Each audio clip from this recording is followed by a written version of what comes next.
perkembangan dari negeri di bawah Bayu, tinjauan persediaan di Pusat Pengundian Kota Marudu dan sempurna. Perinciannya langsung bersama Rita Aloysius Malik di Kota Kinabalu. Silakan. Ya dia. Tempoh kempen selama 14 hari hampir ke penghujungnya. Esok, rakyat di seluruh negara akan menunaikan kewajipan mengundi dalam pilihan raya umum ke-15 PRU15. Bagi negeri Sabah, sejumlah 1,889,387 penduduk berdaftar sebagai pemilih. Terdapat perkara baharu pada PRU15 kali ini, antaranya pengundi muda. Ikuti kupasannya bersama Mazrona Kalinggalan.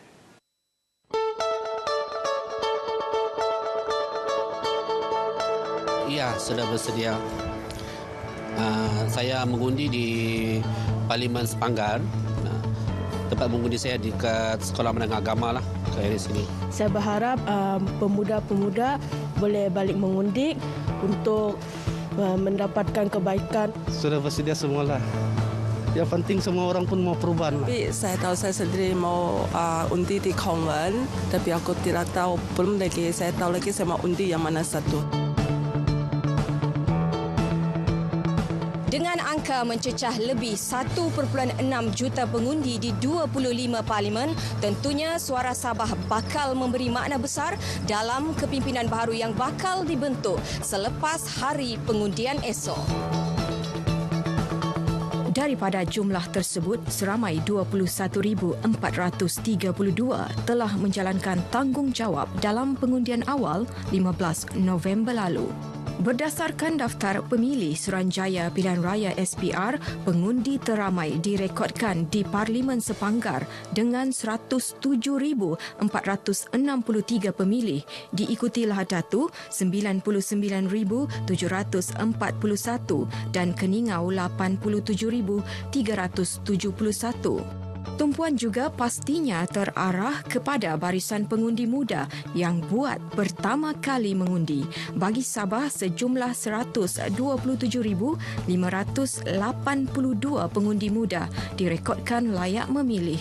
Secara keseluruhan, sejumlah 908 pusat pengundian akan beroperasi di seluruh negeri bermula 7.30 pagi hingga 5.30 petang. Penamaan calon pada 5 November lalu menyaksikan sejumlah 119 calon bertanding daripada 11 parti. Manakala bagi DUN N66 Bugaya melibatkan 7 calon daripada 7 parti.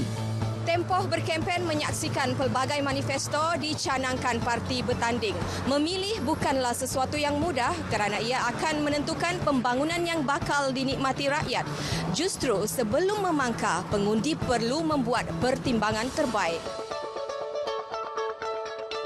Ada 3 aspek yang perlu dipertimbangkan. Pertama sekali adalah dari segi calon-calon dan parti itu boleh tak diyakini membawa perubahan ataupun menjamin wujudnya pemulihan yang realistik.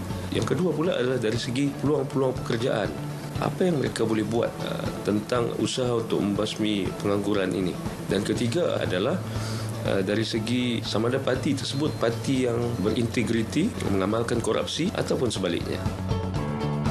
Dalam mendokong demokrasi berparlimen, rakyat mempunyai mandat menentukan tampuk pemerintahan dengan penglibatan politik secara matang melalui kertas undi.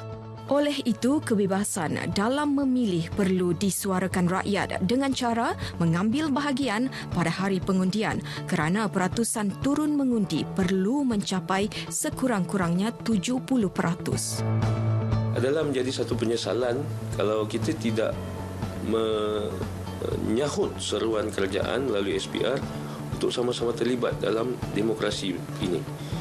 Perlu kita meluahkan perasaan inginkan satu kerajaan yang ideal untuk kita melalui kertas undi. Dan tidak hanya bercakap di media sosial ataupun bercakap di kemudian nanti apabila mendapat satu kerajaan yang kita tidak suka ataupun tidak gemar.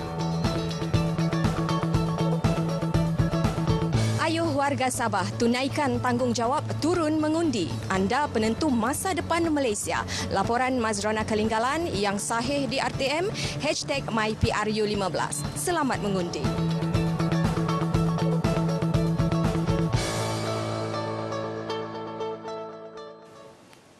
Esok, rakyat Malaysia akan menunaikan tanggungjawab untuk mengundi pada pilihan raya umum ke-15 PRU15. Justru persiapan akhir bagi memastikan proses PRU15 berjalan lancar menjadi keutamaan di setiap pusat pengundian. Di lokasi pusat pengundian untuk Parlimen Kota Marudu, Magdalena Depol bersedia untuk melaporkan. Magdalena?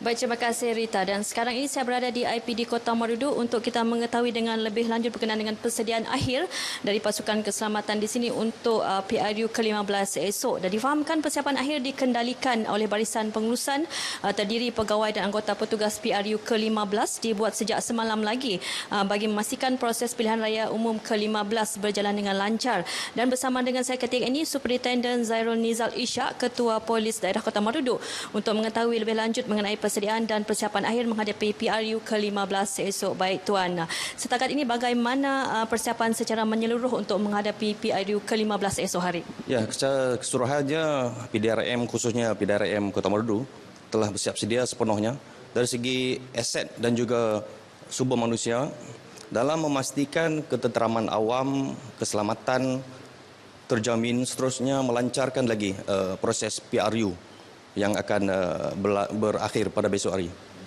Okey, baik Tuan. Dari segi persediaan kelengkapan, peralatan dan juga petugas pula macam mana Tuan? 359 pegawai dan anggota PDRM akan dikerahkan khususnya pada besok hari dan juga kelengkapan dan aset-aset juga telah disediakan sepenuhnya bagi melancarkan lagi PRU besok hari dan juga termasuklah telefon satelit juga dibekalkan untuk kegunaan petugas-petugas di kawasan pendalaman. Okey, baik Tuan. Dari segi peringatan kepada calon, penyokong parti dan juga masyarakat yang akan mengundi esok agar perjalanan PRU ke-15 berlangsung dengan lancar esok, mungkin Tuan boleh sarankan sedikit. Ya, PDRM ingin menasihatkan kepada para penyokong parti dan juga masyarakat agar sentiasa mematuhi peraturan-peraturan yang telah ditetapkan, tidak meletakkan kenderaan yang sehingga mengganggu lalu lintas, tidak menaikkan drone dan yang paling penting sekali tidak menimbulkan sebarang provokasi. Terima kasih. Terima kasih sekali lagi Superintendent Zairul Nizal Ishak. Dan juga Parlimen P168 Kota Marudu mempunyai 57 pusat mengundi dengan 173 saluran dan 80,735 jumlah pemilih berdaftar dengan keluasan Parlimen adalah 2,282 km persegi. Dan dalam PRU ke-14 yang lalu, Parlimen Kota Marudu disandang oleh Datuk Seri Dr. Maximus Ongkili dari Barisan Nasional dengan jumlah undi 13,033 undi dan majoriti 1,774 undi. Jadi untuk anda manfaatkan sepenuhnya peluang cuti khas yang diberikan kerajaan untuk anda pulang mengundi ke kampung halaman masing-masing dan tempat mengundi anda dan turun lebih awal, dan juga yang kita selalu ingatkan bahawa pelitup muka berganda disyorkan untuk anda agar mengekalkan tahap kesihatan anda dan yang penting jangan lupa bawa kad pengenalan anda. Baik, saya kira sampai di sini dulu laporan daripada saya Magdalena Depol yang sahih di RTM #MyPRU15. Terima kasih, Meg. Baik, dari Kota Marudu beralih pula ke Semporna bagi meninjau perkembangan terkini persiapan akhir petugas PRU15 dan PRK Dun Bugaya bertempat di Dewan Masyarakat di Semporna. Terus saja langsung bersama Tamrin Jabil.